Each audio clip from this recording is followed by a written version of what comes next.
Partition తీసుకొని ఆ పార్టీషన్స్లో 2 equal పార్ట్స్గా నేను డివైడ్ చేశాను.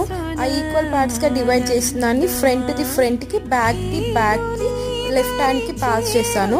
సేమ్ అదే విధంగా లెఫ్ట్ హ్యాండ్లో ఉన్న హెయిర్ని కూడా 2 పార్టీషన్స్గా డివైడ్ చేసి రైట్ హ్యాండ్కి పాస్ చేశాను. సేమ్ ఇదే ప్రాసెస్ మనం ఎండ్ వరకు రిపీట్ చేయాలి.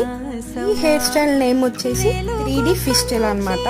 అంటే మనం ఏ సైడ్ నుంచి చూసినా సేమ్ మనకి ఫిస్టైల్ లానే కనిపిస్తుంది. చాలా యూనిక్గా కూడా ఉంటుంది. అండ్ నా దగ్గర ఉన్న పర్ల్స్ని నేను ఇలా యూజ్ చేశాను. ఫస్ట్ ఒక పర్ల్ తీసుకొని ఇన్విజిబుల్ యూపిన్ని ఆ హోల్ నుంచి పాస్ చేసిన తర్వాత ట్విస్ట్ చేయాలి. నెక్స్ట్ ట్విస్ట్ చేసుకున్నాక నేను హెయిర్ యాక్సరీస్ని అక్కడక్కడ ప్లేస్ చేశాను.